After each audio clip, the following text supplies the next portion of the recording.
So I am heading to a place called FitUSA. They were a manufacturer until COVID hit and nobody had masks, and then they started making masks.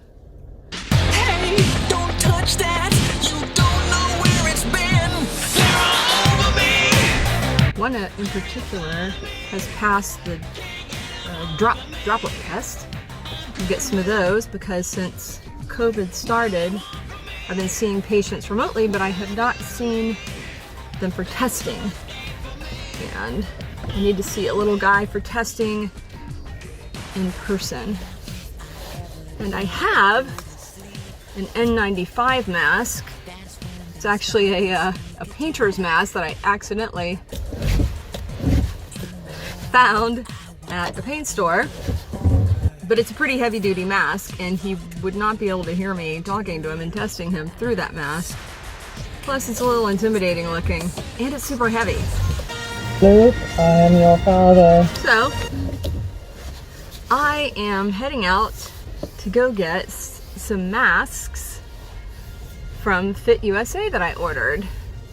You know, some people are saying, oh, this isn't, you don't need a mask. Other people, you do need a mask.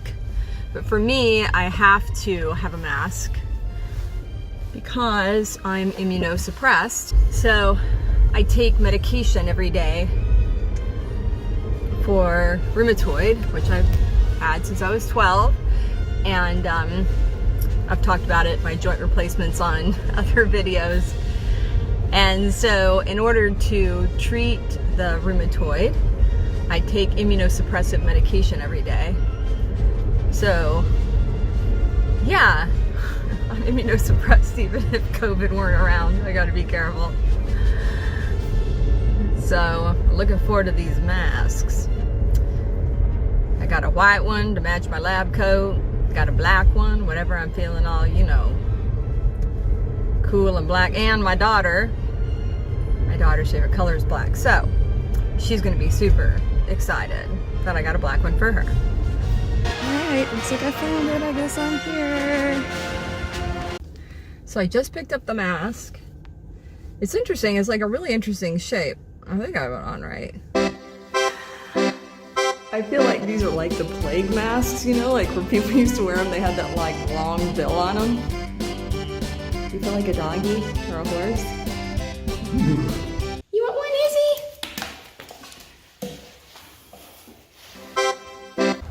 One of the problems with the virus is that it's just creating some really impossible situations for some of the kids that I see. Some people don't believe as much in social distancing and personal protective equipment, masks and so on and so forth as others do. On the one hand, for example, I have a boy that I talk to who's in middle school, and his friends are getting together for sleepovers. And his parents don't think that's a good idea. So of course he's feeling more socially isolated than ever because his friends are getting to get together now without him.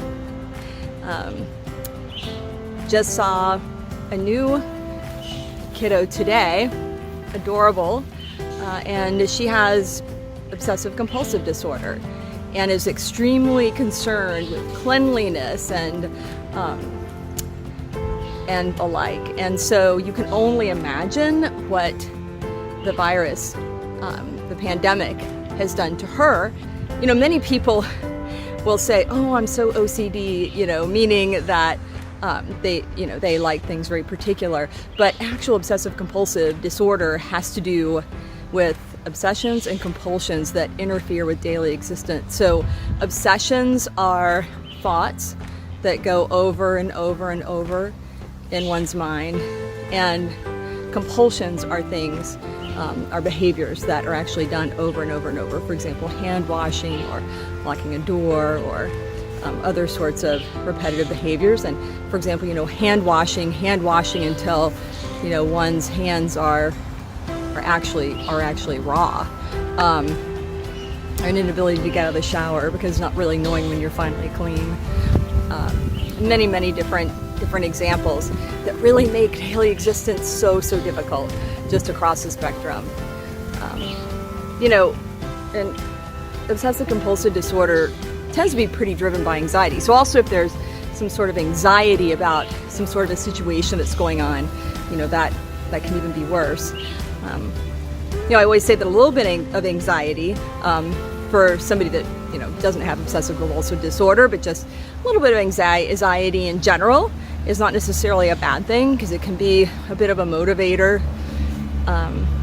But then again, more of that anxiety, more than you want, can actually be something that is quite debilitating. So it's just seeing a lot of different issues regarding, and those are just two examples, things that are coming up with the kiddos that I talk with in regard to the pandemic. A lot of times anxiety in general has to do with perception of control, and worries do as well. So whenever we don't feel that we have control, we tend to worry more, because we think that if we go over and over and over and over and over a thought in our head, it somehow is going to help us figure it out and give us some control over the situations. So the best thing that we can do to gain control is to see the information that we can and control what we can by trying to stay as safe as possible, and go from there.